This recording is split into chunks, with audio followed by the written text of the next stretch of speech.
roots of Christianity in Greek. We have fundamental values of freedom of speech, freedom of thinking, separation of state and church, women not under the government of men, and the individual of government of, let's say, la tribu, fraternité, freedom to choose our religion, and so on. Puis je remarque, I notice that these fundamental values, Islamism is against that.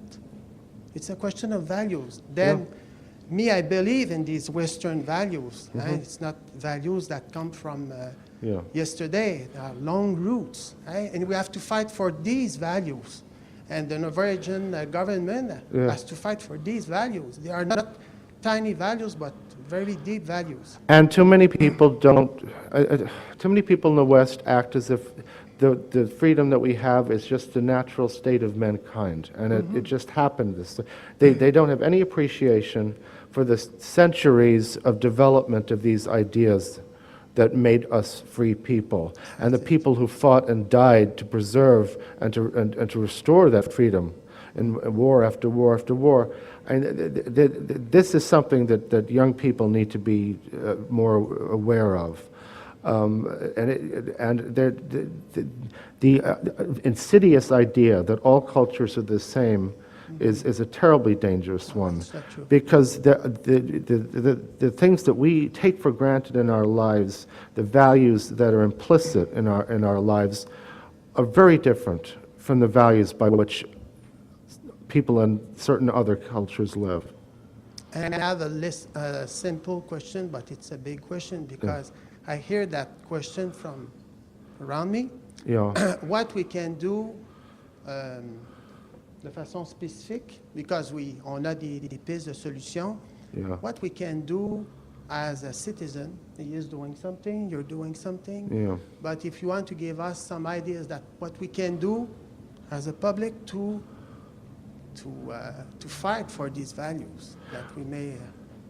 Well, I would like to hear what Fred and what Mark have to say about this.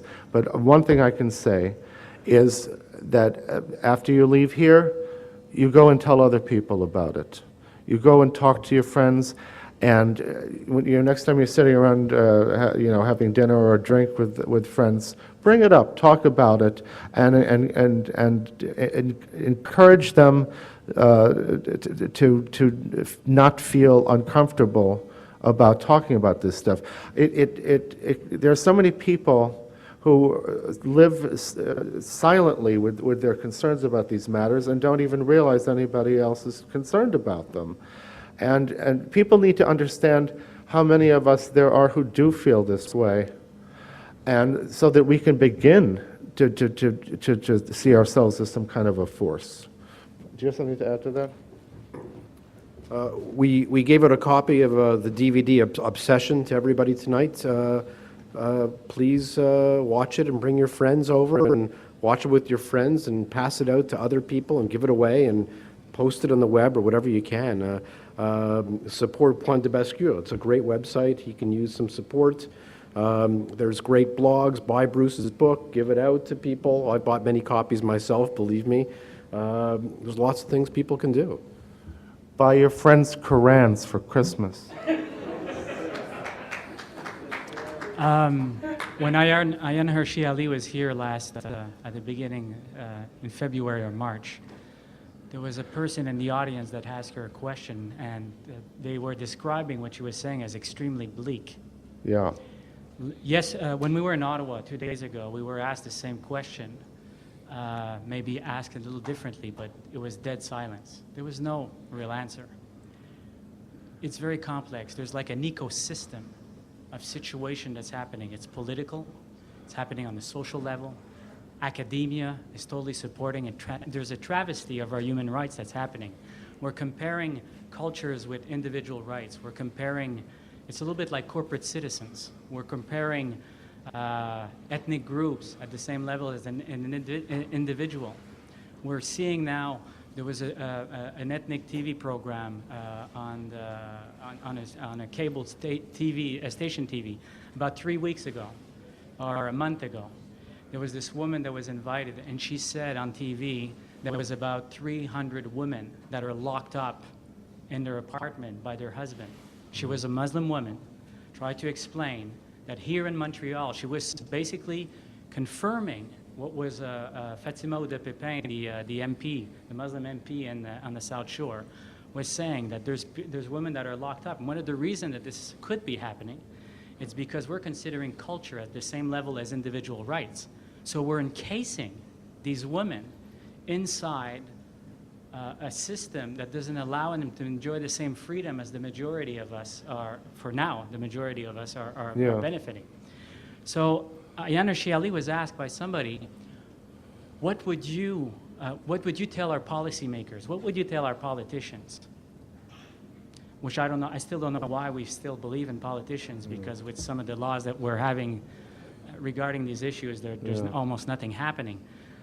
But she pulled back in a silence, took her time, and then she says, tell them to go to Europe. Tell them to go see Europe. Don't go in the tourist area. Yeah. Don't be invited by other politicians. Yeah. Go to Europe, go see what it's like now, and then just imagine how it's going to become. And this is very interesting because on Point Bascule I received a testimony about this last December. This is a French-Canadian woman, a musician, somebody very liberal. She moves to Belgium. She's living in Brussels. She's living in a predominant neighborhood that's mainly North Africans. And then she, quite happily, she's a musician, a pianist. Yeah. She comes out, and then she's getting harassed. I mean, really seriously harassed. After about 2-3 weeks, she decided to wear a veil to stop the harassment. She was still harassed. This continued. She couldn't believe she was writing in a pen that was very uncomfortable. She didn't know she was going to continue. This is Brussels. And then she continued, she says, there was still this harassment, so I started to wear shades because my eyes are blue and gray. Then the harassment started to slow down. She says, everybody is scared. They're scared. The other day I was in the neighborhood. There was a car being broke off. And then I stopped, I pulled back because everybody knows that these guys, they will not allow a witness. So it's pretty type of panicky, but it seems to be confirming what Ayaan Hirsi Ali is saying, confirming what you're bringing up with testimonials, confirming what a lot of people are living. And remember the riots in France. There was also riots in Australia. And it always seems to have some kind of equivalent sources. So solutions are very, very complex right now. I would say this, and I said the same thing. We need to use our liberties. We need to stand up for our liberties. We need to use them, stand up. More freedom will toss off fascism. You're exposing with a flashlight the true natures of these people. And the first thing that they're trying to do, these organizations, is to attack our freedom of speech. How can you get any other type of freedom if you lose your freedom of speech? Yeah.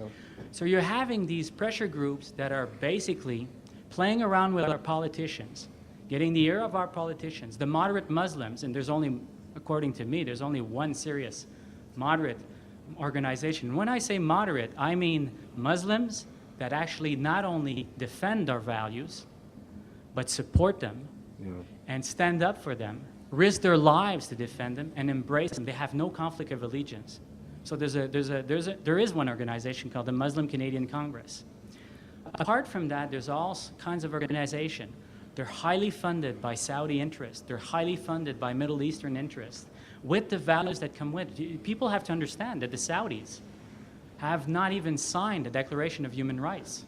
Well, they signed parts of it, but there's a lot of it that destroy them. So here's what I would suggest.